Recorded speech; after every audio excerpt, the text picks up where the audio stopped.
পাংশা, বালিয়াকান্দি ও কালুখালী উপজেলা মিলিয়ে রাজবাড়ী আসনে এবার মূলত প্রতিদ্বন্দ্বিতা হচ্ছে বিএনপি প্রার্থী ও দলীয় বিদ্রোহী প্রার্থীর মধ্যে। ভোটাররা বলছেন, একসময় এখানে জামায়াতের শক্ত অবস্থান থাকলেও তারা আসনটি ছেড়ে দিয়েছে শরিক দল এনসিপিকে। ভোটাররা মনে করছেন, নতুন এই প্রার্থীর জন্য এখনই প্রতিদ্বন্দ্বিতায় আসা কঠিন। তবে ভোটারদের আরেকটি অংশ মনে করেন, সন্ত্রাস, মাদকমুক্ত ও উন্নয়নের ভূমিকা রাখবে এমন প্রার্থীকে তারা বেছে নেবেন।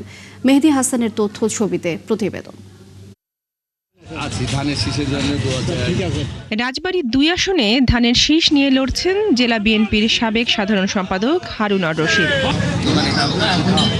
তিনি যাচ্ছেন ভোটারদের বাড়ি বাড়ি, দিচ্ছেন নানা প্রতিশ্রুতি। আপনাকেই বলছি, ইন্স্যুরেন্স করলে সিটিতে সুরক্ষা পাবেন নিশ্চিত। দলীয় প্রার্থীকে জয়ী করতে কাজ করছে বিএনপির অঙ্গ ও সহযোগী সংগঠনের নেতাকর্মীরাও। জনগণের ভোটে যখন রাষ্ট্র ক্ষমতা, জনগণের কাছে দায়বদ্ধতা যখন থাকবে, তখন ইনশাল্লাহ এদেশের মানুষের, আমাদের এই বিশেষ করে এই রাজবাড়ী ২-এর আমাদের জনগণের চাহিদা মোতাবেক এগুলা নিয়ে ইনশাল্লাহ আমরা আমাদের সরকারের সঙ্গে ইনশাল্লাহ আমরা কাজ করে সেগুলা বাস্তবায়ন করার চেষ্টা করব। তবে এই আসনে বিদ্রোহী হিসেবে দাঁড়িয়েছেন বিএনপির সাবেক এমপি নাসরুল হক বাবু। তিনিও একইভাবে প্রচারে ব্যস্ত। ভোটারদের বাড়িতেই চলছে উঠান বৈঠক সহ নানা প্রচার।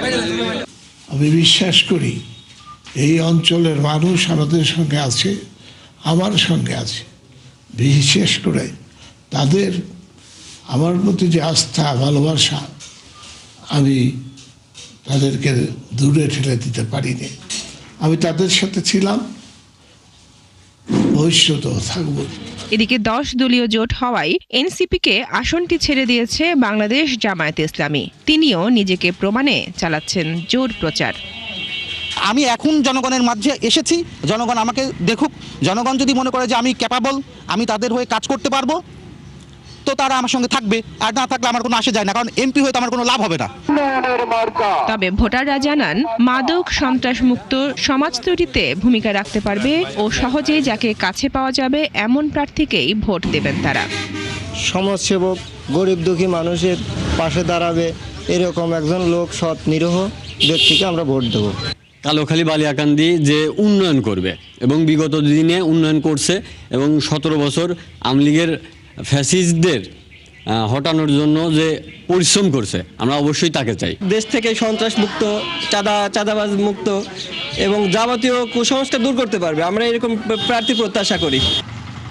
পাংশা, বালিয়াকান্দি ও কালুঘাটি উপজেলার 24টি ইউনিয়ন ও একটি পৌরসভা নিয়ে গঠিত রাজবাড়ী ২ আসন। এই আসনে মোট ভোটার 5,59,693 জন।